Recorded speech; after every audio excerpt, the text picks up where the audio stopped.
everyone, I want to show you how to do a CMOS backup and a file backup on a standard pendant with Yaskawa robot. We're going to insert the USB in the back of the pendant.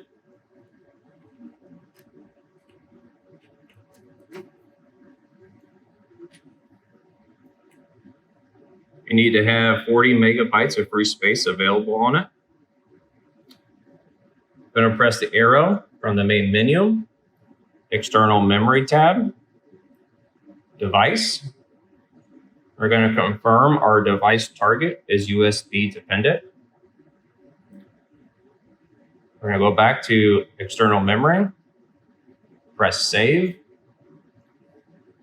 Once we're in here, you can see the file types that we can save. We're going to start with jobs.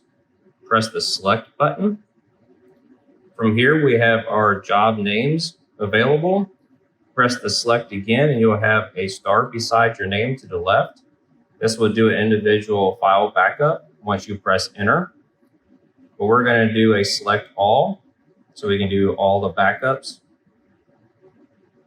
Select edit, select all, press enter, and can you confirm the pop-up box by pressing yes.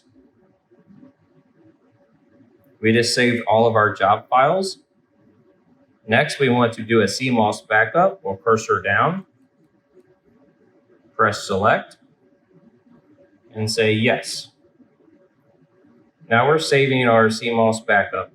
You can see down here in a buffer line that is system backup files being saved. Once this is gone away, you can remove the USB and you'll be good to go. Thank you for watching.